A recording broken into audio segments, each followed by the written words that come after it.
Hello, আসসালামু আলাইকুম viewers. আরও একটি নতুন ভিডিও নিয়ে আপনাদের সামনে উপস্থিত হলাম।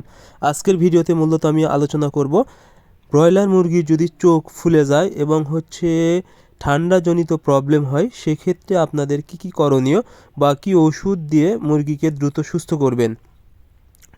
আপনারা যারা ব্রয়লার মুরগি পালন করেন, অনেক সময় দেখা যায় ব্রয়লার মুরগির চোখ ফুলে যায় এবং চোখ বন্ধ করে ঝিম পাড়ে।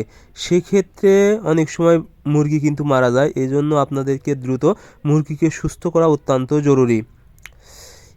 এখন আপনাদেরকে বুঝতে হবে আসলে এই চোখ কেন ফুলে যায়। চোখ ফুলার দুইটি কারণ। একটি হলো আপনারা যদি খামারে বা মুরগি রাখার জায়গায় যদি প্রচণ্ড হারে গ্যাস বা গন্ধ হয়ে যায়, এই কারণে কিন্তু মুরগির চোখ ফুলে যায়।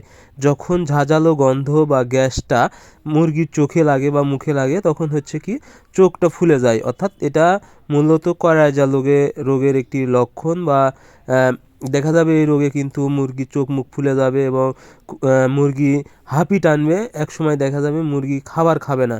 সেক্ষেত্রে মুরগির ওজন কমে যাবে এবং মুরগি মারা যাবে। আর আরেকটি কারণ, সেটা হলে যদি মুরগিকে ঠান্ডা লাগে এবং ঠান্ডার কারণে যদি মুরগির সর্দি লাগে, সেক্ষেত্রে আপনাদের মুরগির কিন্তু ঠান্ডার কারণে চোখ মুখ ফুলে যায় এবং দেখা যায় খক খক করে কাশি দেয়। সেক্ষেত্রে অবশ্যই আপনাদেরকে ওষুধ হিসেবে ব্যবহার করতে হবে ইউরোকট 1 গ্রাম 1 লিটার পানিতে, সাথে ডক্সিওয়েট 1 গ্রাম 1 লিটার পানিতে এবং একবেলা রেজ গার্ড আপনাদেরকে ব্যবহার করতে হবে 1 মিলি 1 লিটার পানিতে।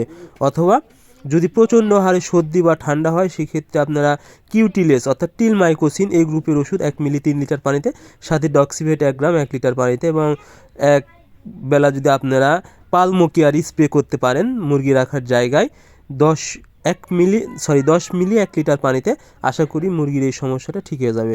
সো আজকে ভিডিও পর্যন্ত। আপনারা আমাদের পরবর্তী ভিডিও পেতে অবশ্যই চ্যানেলটি সাবস্ক্রাইব